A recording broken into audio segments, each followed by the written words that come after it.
right, here we go. Welcome back into another episode of Where the Game Lives On, the official podcast of the Missouri Sports Hall of Fame. I'm your host, Noah Tucker. Taylor Frederich joining us once again. I'm kind of getting used to it a little bit. We go. It doesn't really feel like repllement. Not really. We're going to have to start taking attendance on this thing. Something, Byron doesn't do that great of a job. I don't know, but being here, not on the podcast, being here. No, but always happy to set in and be a part of this whenever I can. Absolutely. It's kind of like church up in here that, God doesn't base your religion off of attendance. You go. Same thing on the podcast. Absolutely. We'll, for both parties there. So we had a holiday weekend this past weekend, the unofficial start to summer in my book. Let's not forget the real reason for the holiday, Memorial Day, memoriam, remembrance of those fallen while fighting to protect our freedoms. We appreciate you all greatly. That being said, 3-day weekend. Did you spend time with the folks, family? Spent the most, or made the most of it. And kind of like you said, it's the official kickoff to summer to a lot of people. So anyway, we kind of did the summer activity. So we spent a lot of time at the pool. The kiddos are sure enjoying that. I saw a humongous difference from this summer to last summer, just with my daughter. She's you're always on high alert with kids around pools, but just another year older really made a huge difference for just her being on her own in the pool with floaties and whatnot. But it was a good time. We like I said, kind of made the most of it. Did a bar, went over to some friend's house on Sunday night for some dinner, barbecue, and then, kind of had some storms in between that we've been dealing with. Seemingly, we were talking about that there all the time. It seems like been a lot of storms, a lot of really bad storms too, not just rain and whatnot. But anyway, just kind of sat on the back deck, watched kind of the storm roll through the area, and really then just, on the in-between, just kind of took it easy. So, yeah, I watched a little bit of baseball myself, did some of the summertime activity. You're kind of in that period with the kiddos now. Go to the pool's one thing, the lake, you don't. We were kind of, it's funny. We were kind of talking about that too over the weekend was, I grew up in Branson. So being around the lake was always something that, I was always accustomed to. Yeah. And even, my wife is from Rogersville. And even, that's something that she wasn't really around a whole lot. And we just talked about the general safety about having kids at the lake versus the pool, and you're on high alert at the pool. Obviously that it's a little more of a controlled environment though. Those high, your concern is certainly elevated whenever you're on a lake. So I went and played a couple rounds of golf. Got that in. How'd you shoot? All right. I'm one of those guys. I'm a high handicap. If I go out there and I strike the ball well, just get it out there, a competitive shot. If I'm 150 out and I hit my 150 club and I square it up on the head, and sure, maybe I'm off the green by 10 yards or something, that's fine. Yep. I'm not good, but I just want to be able to compete. I want to be able to I want to hit a shot off tee box. I want to be able to go to that ball and hit that ball and not lose it, you know what I mean? Progress forward, right? Yeah. No, but my fiance worked holiday. She worked over the weekend. She's a nurse. So we didn't end up going to the lake till Monday. So we got out there early on Monday, get the boat out for the first time of the season. And it's not running right.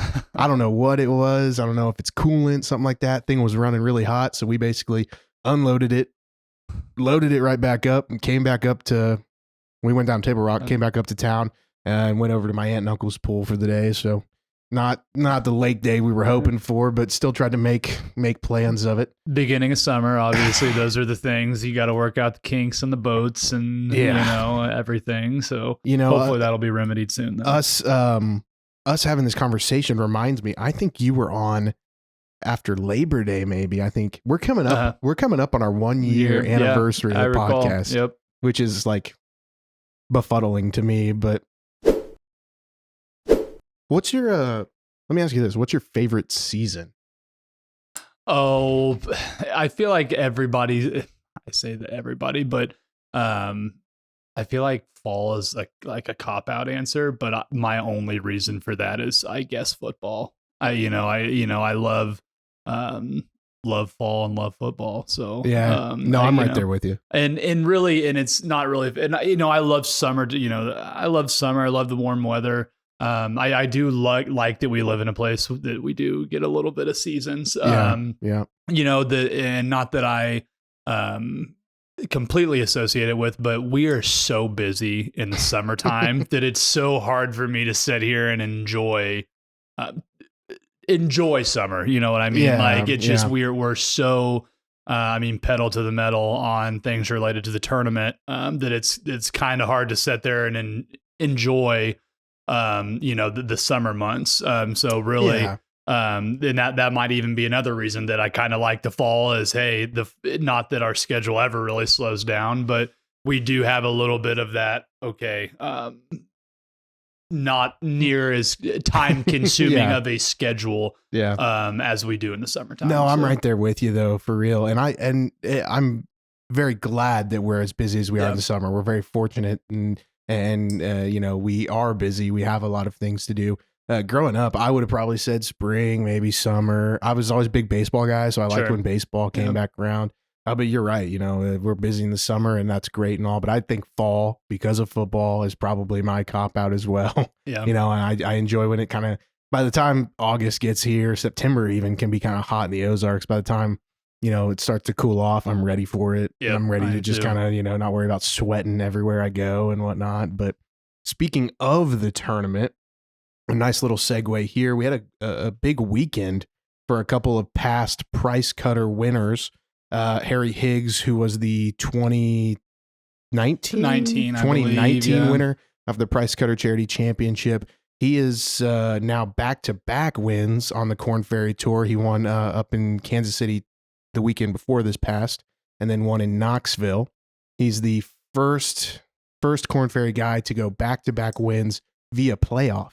Yeah, he won via playoff in KC and then won it again this past weekend in Knoxville. So we hope to see him here in July. We hope that he's, back in his home state again and playing some good golf. So yeah, he obviously to win on the Korn Ferry Tour is hard to do. One time. To do it twice in a row is pretty remarkable. You get that third win and you're battlefield promoted. He's back to the PGA Tour. Exactly. So obviously he's playing some really, really good golf. I just sat here and said, hey, it's hard to win twice. Winning 3 times is nearly unheard of. I mean, it doesn't happen a whole lot. If you look at the list, I think Mito Pereira was the last one to do it, and it was 3, 4, 5 years ago, something like that. So very hard to do.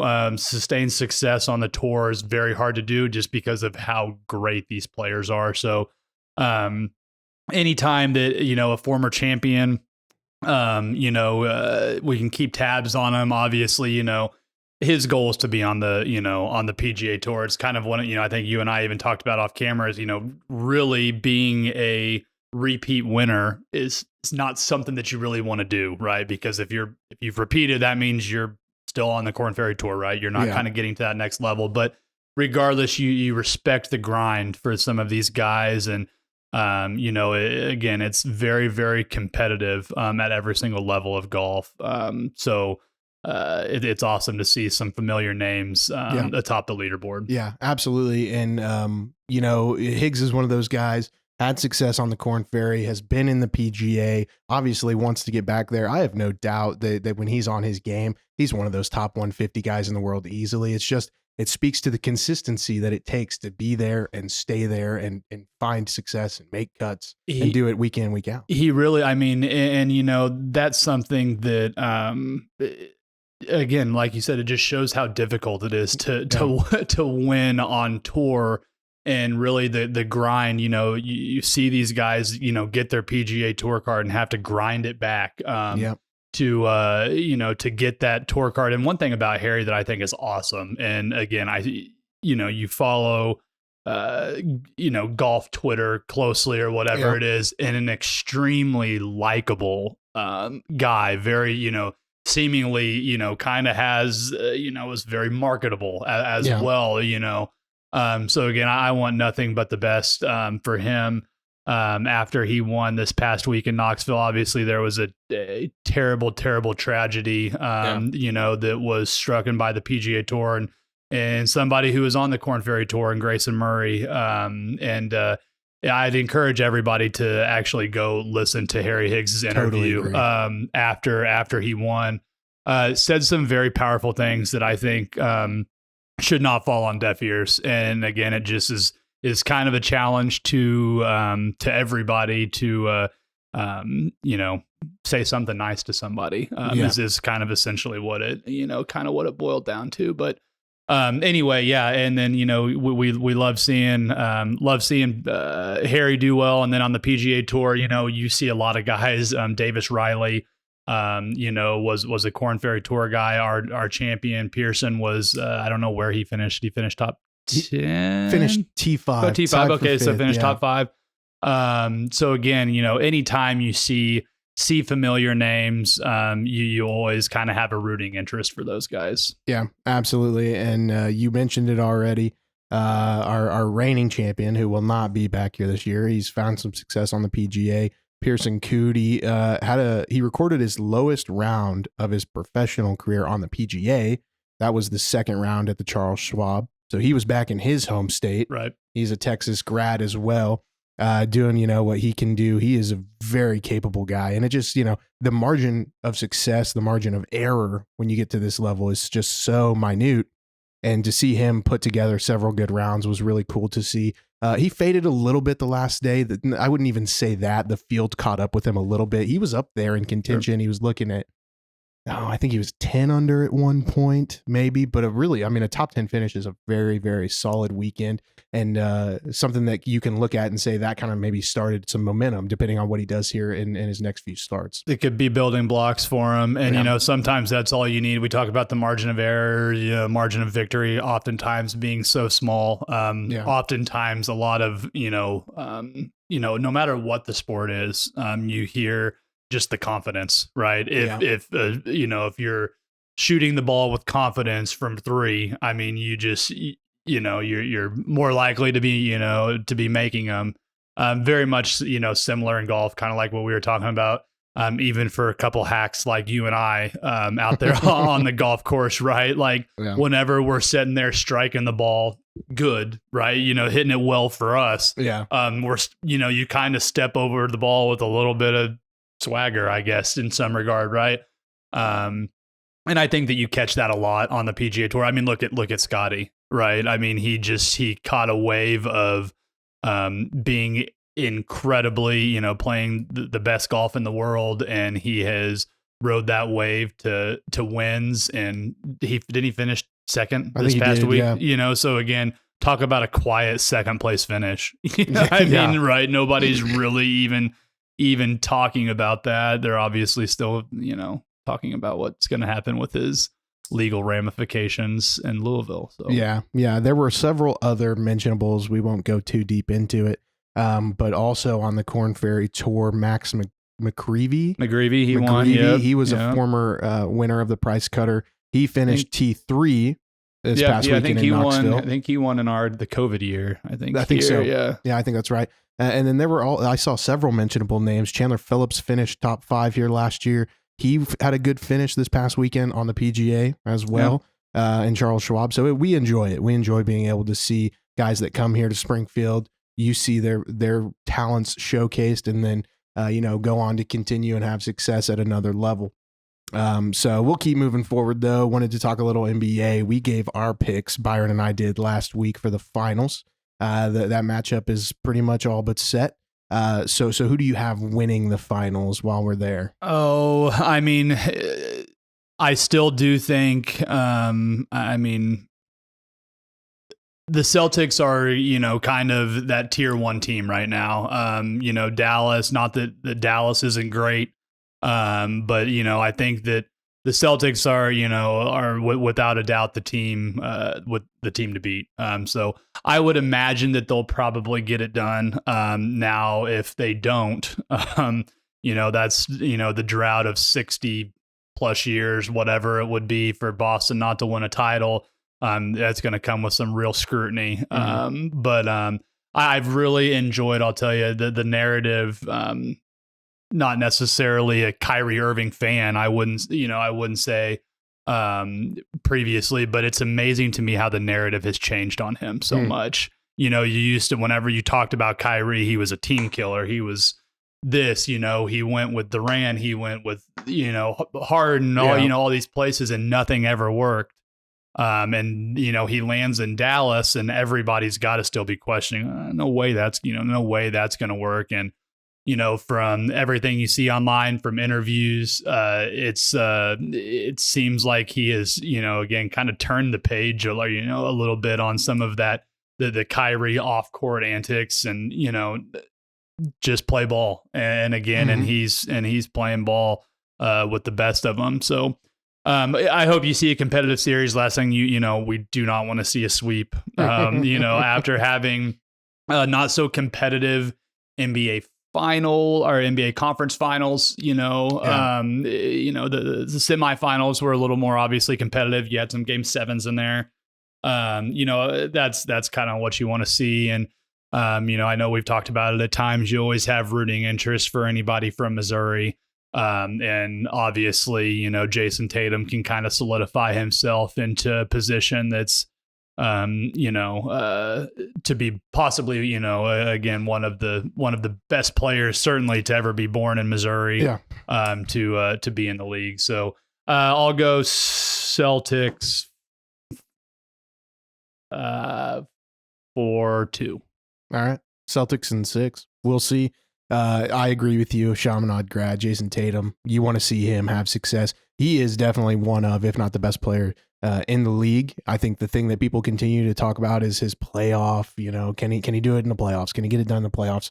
Even there in the sweep in the conference finals, Jaylen Brown carried that team a lot. He was the conference finals MVP. Yeah. So that's.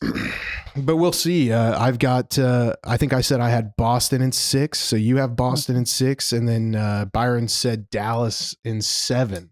So everybody's still got a team. For what it's worth, I would love to see Dallas win. I would love to see them win. I don't know if they'll be able to get it done against the Celtics. And it seems like the Celtics, in Indiana had injuries and everything that I know with Halliburton. It seemed as if, and I know every game was close, but it almost seemed as if Boston was not toying with them necessarily, but it almost seemed like they were playing hard enough to stick around for the last 10 minutes of the game. And then they were efficient. They played defense, and it just seems like they knew if they could be close down the stretch, they were going to win the game. Just find a way to win. Find a way to win. And again, I think that just speaks for, I guess, why I'm thinking Boston 6, Boston in 6 is just because of, they're so talented, and if they can keep it close. But hey, that's what Dallas's game has been as well. Hey, keep it close. And if they hit open shots, no telling what'll happen. But yeah, I don't know. Dallas always kind of is intriguing to me. I don't know if you're a Mark Cuban fan. Don't know if you really like their coaching staff. Obviously, there's turnover, that just takes place naturally. I've never seen them as like a perennial powerhouse in the NBA, but they always seem to be there. Right. And maybe it's a few years in between, but they have championships in the modern era. They're always there competing. And so whenever you just kind of have that winning culture, I think that plays a factor too. They just kind of have that expectation that like, no, we're not going to get swept here in the NBA finals. We have a chance to win this. We're here. You might even now, and again, I think this happens, anytime a team shows success and not, kind of like you're saying, there might be a few off years or, what happened. Like, I'm pretty sure last year they tanked to miss the playoffs. Dallas did, or to, I think what is it? 8, 9, 10 or whatever are in a play-in. Now in the playoffs, I'm pretty sure they tanked last year in order to miss playoffs, get a better draft pick. So anyway, kind of seemingly the success out of nowhere, especially on a team, with Minnesota, who was playing really, really, really well, right? Yeah. I mean, they were playing really well. You might attract some people in the offseason to want to come down there and play with the likes of Luka and Kyrie, especially if you're getting this veteran in Kyrie who you kind of know what you're going to get with them. That the selfishness, I guess, is maybe out the window, or or he'll take a back seat now too. And you've seen it now. taking a backseat to Luka.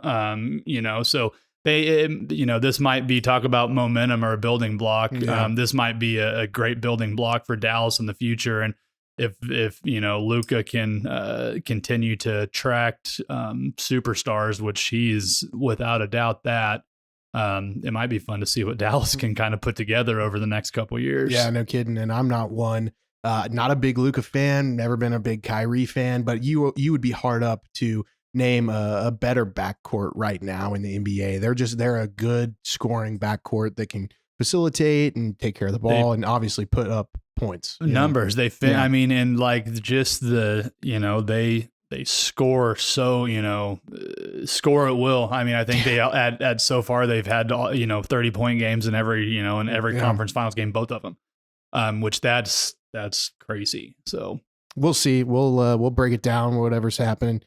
See where we're at next week once those finals get started. Interesting time of the sports year right now. We've got to, we're not quite into the dog days or anything where it's just baseball and you still have NBA finals going on. You got a little hockey going on. I'm curious though, as a Mizzou grad yourself, you watched any college softball? So I caught a little bit of it. I did not, did not watch any necessarily, but I did keep tabs on it. So I was aware when Mizzou was playing, obviously was hopeful that they could get to Oklahoma City and make a College World Series appearance for the softball Tigers. Unfortunately, close. Duke, Duke got them extra innings even in that game 3.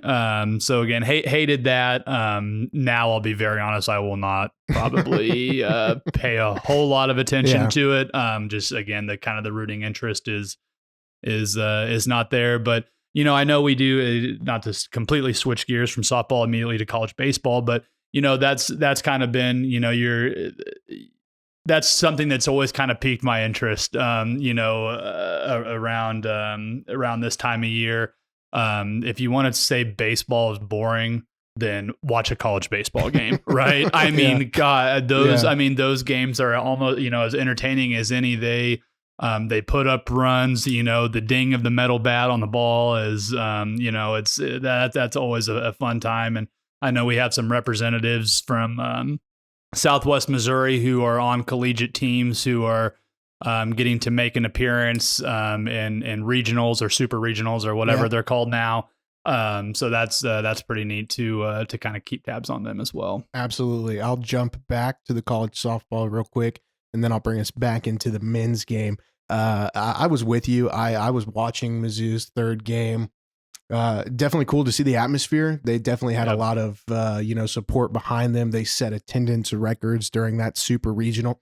Don't know the last time Mizzou softball has hosted a super regional. I don't know if it's ever. I was about to say, I don't know if maybe ever. I mean, maybe ever. I think it would have been cool to see them make the Women's College World Series because you're remotely close to Oklahoma City. I think they would have traveled a little bit. That would have been neat.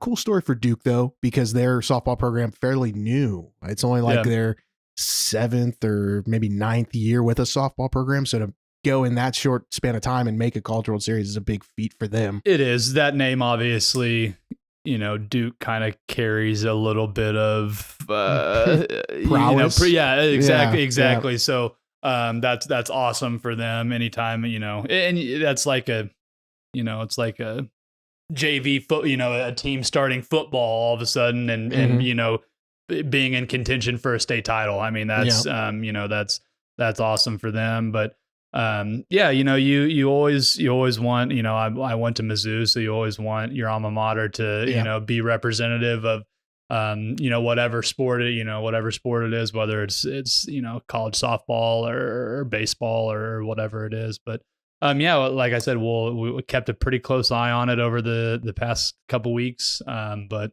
unfortunately they just fell a little short this year. We jumping now back to the baseball though, we do have some representation there. SEMO, Southeast Missouri, on the road to Omaha. They're headed to a regional in Fayetteville, which will be undoubtedly very competitive. But they put up a good year, 31-24, go on to win the OVC conference tournament this past weekend. as a 2 seed. So we'll see how it goes for them. You did mention we've got some representation. We host a high school sports award ceremony each year that's coming up actually here in June. Brooks Kettering, a Glendale graduate, he's a part of that SEMO team. There was also another boys finalist last year, Case Sanderson, a Nevada kid who's at Nebraska. Nebraska is also playing in a regional in Stillwater, I think. I could be wrong on that one. But yeah, no, seeing a Missouri school make it there, SEMO now, they made made March Madness last year. Now they're in the College World Series, postseason this year. So cool for their school to see that. Absolutely. And,